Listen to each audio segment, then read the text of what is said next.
News 24 और मैं हूं वरीशा आपके साथ। बड़ी जीत का बड़ा इनाम। जी हां, शिवराज सिंह चौहान बनेंगे मोदी जी के तीसरे कार्यकाल में गृह मंत्री।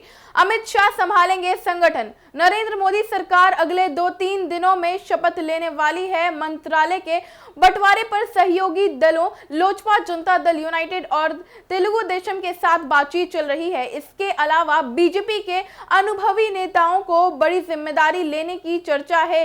माना जा रहा है कि सरकार के कोर मंत्रालयों में फेरबदल होगा। वित्त और गृह मंत्रालय में नए चेहरे देखे जा सकते हैं। गृह मंत्री के तौर पर शिवराज सिंह चौहान का सबसे ऊपर नाम है। बम्पर जीत के बाद शिवराज सिंह चौहान का दिल्ली जाना तय हो गया। 9 जून को वह नई सरकार में कैबिनेट मंत्री के तौर पर शपथ लेते नजर आएंगे। शिवराज सिंह चौहान न सिर्फ खुद 8 लाख से अधिक वोटों से जीते, बल्कि मध्य प्रदेश की 29 लोकसभा सीटों पर जीत की हैट्रिक में बड़ी भूमिका निभाई है। दिल्ली के चुनाव प्रचार में भी उनका स्ट्राइक रेट अच्छा रहा। प्रचंड जीत के बाद इनाम के तौर पर शिवराज को केंद्र सरकार में बड़ी भूमिका मिल सकती है। जी हां, खुद पीएम मोदी ने चुनाव प्रचार में इसकी घोषणा की थी। उनके नरेंद्र मोदी सरकार के कोर टीम में रहने की संभावना बढ़ गई है। चर्चा यह है कि अमित शाह अब बीजेपी के कमान संभालेंगे और शिवराज सिंह चौहान को गृह मंत्रालय सौंपा जा सकता है। गृह मंत्रालय के दूसरे दावेदार राजनाथ सिंह भी हैं।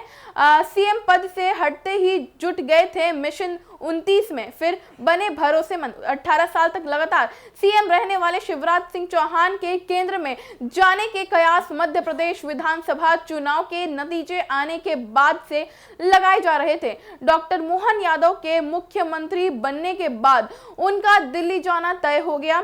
राज्य की सत्ता में उलटफेर के बाद शिवराज थोड़े मायूस दिखे, मगर उन्होंने जल्द ही खुद को नए रोल के लिए तैयार कर लिया। दूसरी ओर राजस्थान में सीएम पद नहीं मिलने के कारण वसुंधरा राजे काफी नाराज नहीं।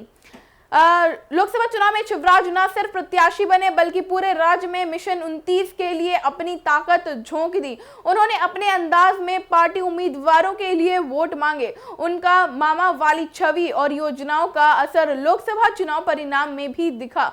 बीजेपी ने लगातार तीसरी बार सभी 29 सीटों पर कब्जा कर लिया। दूसरी ओर राजस्थान में गुटबाजी और नाराजगी ने बीजेपी को 10 कदम पीछे धकेल दिया। इस तरह शिवराज सिंह चौहान बहुत कम समय में पीएम मोदी के भरोसेमंद सेनापति के तौर पर भी उभरे। अमित शाह जाएंगे संगठन मजबूत करने और बनेंगे बीजेपी के राष्ट्रीय अध्यक्ष। केंद्र में बहुमत नहीं मिलने के कारण नरेंद्र मोदी पहली बार किसी गठबंधन की सरकार की अगुवाई करने वाले हैं। उन्होंने अपनी कोर टीम और महत्वपूर्ण मंत्रालय में विश्वसनीय अनुभवी नेताओं की जरूरत है। पिछली सरकार में उन्होंने अमित शाह को गृह मंत्रालय दिया था।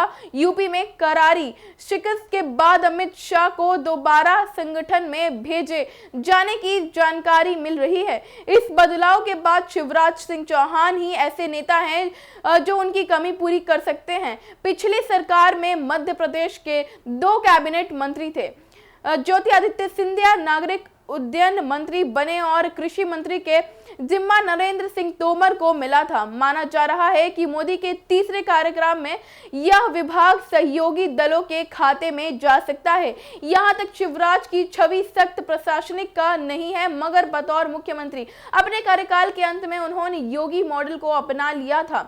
गृह मंत्रालय पर राजनाथ सिंह का दावेदारी हो सकता है, जो पहले भी इस विभाग को देख चुके हैं, मगर भारत को अनुभवी रक्षा मंत्री की जरूरत है। इसलिए शिवराज का गृह मंत्रालय पर जाने की सूचना सही हो सकती है। तो फिलहाल इस जानकारी में इतना ही। ऐसी तमाम खबरों से जुड़े रहने के लिए हमारे साथ बने रहे। न्यूज़ 24 को सब्सक्राइब करें, फॉलो करें, शेयर करें। धन्यवाद।